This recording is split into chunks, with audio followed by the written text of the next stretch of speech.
നമസ്കാരം. ഞാൻ doctor Rajaram, rams പ്രണയ founder, Shivambu yoga master trainer. ഞാനിപ്പോൾ ഇന്ന് ആഹ്ലാദിക്കാൻ ആഘോഷിക്കാൻ വന്നിരുന്നത് നമ്മുടെ തൃശ്ശൂർ പൂരമാണെന്ന്. അപ്പോൾ തൃശ്ശൂർ പൂരം നിങ്ങൾക്ക് വേണ്ടി ചെറുതായിട്ടൊന്ന് റിപ്പോർട്ട് ചെയ്യാം. അപ്പോൾ നമ്മൾ സ്ഥാനത്താണ് ഉള്ളത്. ഇവിടെ നിന്ന് പൂരങ്ങളിലെ എല്ലാ കാര്യങ്ങളും നടക്കുന്നത്. അപ്പോൾ ഞാൻ നിങ്ങളിലേക്ക് വരികയാണ്. ഇവിടെ കണിമംഗല ശാസ്ത്ര അവിടെ നിന്ന് ഇങ്ങോട്ട് ഇറങ്ങി വരുന്നുണ്ട്. ഇവിടെ ഒരു ആന കുഞ്ഞിക്ക് നിർത്തിയിട്ട്, ഇത് നമ്മുടെ ഗണപതി അമ്പലം, അപ്പുറത്ത് ഖാദി സ്റ്റോറ്.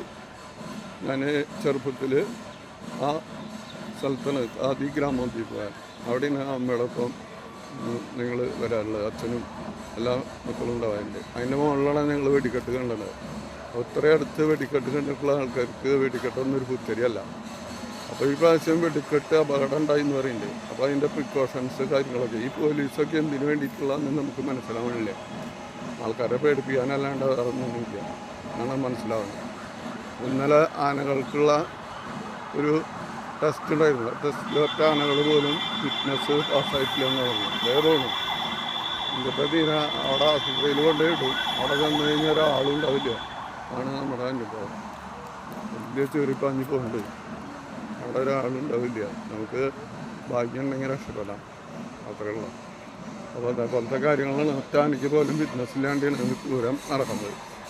അപ്പോൾ അതൊക്കെ നമ്മൾ ഇപ്പോൾ വഴിയാ റിപ്പോർട്ട് ചെയ്യും. ബിഗ് ടി വിയും സ്മോൾ ടി വിയൊക്കെ ഉണ്ട്. അതൊക്കെ വലിയ കാര്യങ്ങൾ പറയും. അതുപോലെ നമ്മൾ വെടിക്കെട്ട അപകടത്തിൽ മരിച്ചിട്ടുള്ള ഒരാളുടെ ഫോട്ടോ പോലും ഇതിൽ ആദരാഞ്ജലികൾ കൊടുത്തിട്ടില്ല. ഇവിടെ കുറച്ചു എന്നൊക്കെ പറയുന്നുണ്ട് അനുശോചനം രേഖപ്പെടുത്തിയിട്ട്. പക്ഷേ ആ പാവങ്ങൾ കഷ്ടപ്പെട്ട് ഉള്ള കാര്യങ്ങൾ മാത്രം മറന്നു. അവർ വെടിക്കെട്ട് നന്നാവാൻ വേണ്ടിയിട്ടാണ് പ്രവർത്തിച്ചത്. അതിന് വേണ്ടിയിട്ടാണ് അവർ ജീവൻ കൊടുത്തത്. അപ്പം ജീവിക്കും ഞങ്ങളിലൂടെ എന്നുള്ള ഒരു മുദ്രാവാക്യമൊക്കെ ഞാൻ ചെറുപ്പത്തിൽ കേട്ടിട്ടുണ്ട്. അതൊന്നും ഇവിടെ നടപ്പാക്കൽ കണ്ടിട്ടില്ല. അവരൊരു ഫോട്ടോ പോലും ഇവിടെ ഇല്ല. ഇവിടെ നന്നായിട്ട് ആഘോഷങ്ങൾ നടക്കുന്നുണ്ട്. വെടിക്കെട്ട് മാറ്റി വെച്ചു എന്നുള്ള ഇത് മാത്രമാണ് ഉള്ളത്. അപ്പോൾ അവരെ തിരസ്കരിച്ച് അവരുടെ അധ്വാനത്തിന് ഫലമുണ്ട്. അവരുടെ ഓർമ്മകൾക്ക് ഒരു പ്രചോദനം കൊടുക്കാനായിട്ട് പറ്റുന്നില്ല.